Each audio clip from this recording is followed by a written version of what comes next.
नमस्कार दोस्तों, स्वागत है आपका हमारे चैनल पर एक बार फिर से। करंट अफेयर्स में आज हम बात करने वाले हैं केन्या के डिफेंस सेक्रेटरी हैं, उन्होंने इंडिया के अंदर जो विजिट है अभी की है रिसेंटली, और यहाँ पर वो बात करेंगे हमारे देश के रक्षा मंत्री जो राजनाथ सिंह हैं उनके द्वारा।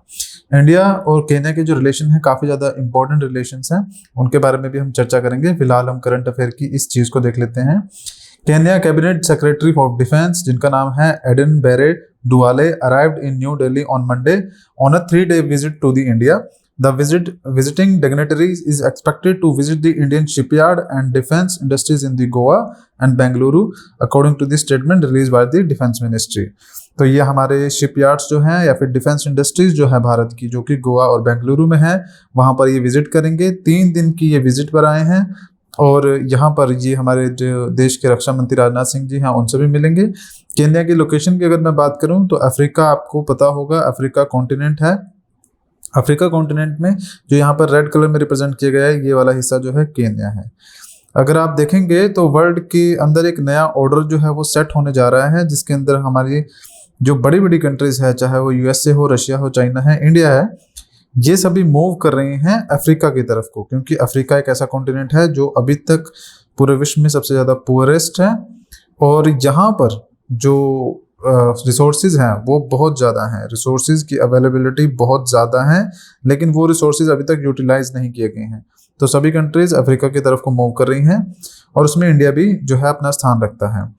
खैर, द विजिट इज इंडिकेटिव, ये जो विजिट है वो क्या इंडिकेट करती है? The importance of India attaches to its relation with the African nations. Bharat के अफ्रीकन नेशंस के साथ जो अटैचमेंट है या इम्पोर्टेंस जो रखते हैं अफ्रीकन नेशंस, उनको ये इंडिकेट करती हैं विजिट, और भारत और केन्या के रिलेशनशिप को भी और ज़्यादा स्ट्रॉन्ग करने की बात करती हैं। ये जो विजिट है इससे उम्मीद की जा रही है कि दोनों जो देश हैं उनके बीच में बेसिकली डिफेंस कोऑपरेशन जो है वो बढ़ाया जाएगा, दोनों कंट्रीज केन्या और भारत के बीच में। इंडिया और केन्या की अगर बात की जाए तो इंडिया केन्या की ऑलरेडी पहले भी मैरीटाइम नेबर्स रह चुके हैं, मतलब कि हमारे मैरीटाइम जो एक्सचेंज होता है, चाहे वो इन्फॉर्मेशन है, चाहे वो हमारे जो हथियार हैं उनका होता है, और कई हाई लेवल मीटिंग जो है यहाँ पे करवाई जाएगी।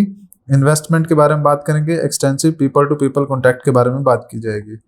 अगर हिस्टोरिकली देखा जाए तो पुराने टाइम में, मतलब कि कुछ साल पहले 2016 में जो हमारे देश के प्रधानमंत्री हैं नरेंद्र मोदी जी, उन्होंने केन्या की विजिट की थी और वहाँ पर काफ़ी कुछ जो चीज़ें हैं उन्होंने अनाउंस की थी, जैसे gifting of a state of the art Indian cancer therapy machine. ये जो मशीन थी काफ़ी महंगी थी, वो गिफ्ट की थी, जिसका नाम है भाबाट्रॉन 2, और उसके बाद आपका जो $1 मिलियन जो है यूएसडी वो इनको प्रोवाइड किए थे केन्या की गवर्नमेंट को। किस काम के लिए? महात्मा गांधी ग्रेजुएट लाइब्रेरी जो है यूनिवर्सिटी ऑफ नैरोबी में, वहाँ पर उस गांधी की लाइब्रेरी की रिफर्बिशमेंट के लिए, और साथ में वहाँ पे एक फेस्टिवल जो है वो भी आपका ऑर्गेनाइज किया गया था। तो ये आपका कुछ प्राइवेट था कि प्रीवियसली भारत ने किस तरह से केन्या के साथ क्या किया है, तो केन्या हॉस्पिटल और लाइब्रेरी जो थी उसके लिए पैसा प्रोवाइड किया गया था। तो ये आपका इम्पोर्टेंट था जो कि करंट अफेयर में था। आगे अगर बात करें, हमारे गोयला क्लासेस की तरफ से कई कोर्सेज लॉन्च किए गए हैं स्टेट पीसीएस से रिलेटेड। तो हम हर रोज आपके लिए क्या लेके आते हैं? करंट अफेयर्स की न्यूज़ लेके आते हैं। तो आप इन कोर्सेज को ज्वाइन कर सकते हैं goyalaclasses.com वेबसाइट पर जाकर। आज के लेक्चर में फिलहाल इतना ही है, धन्यवाद।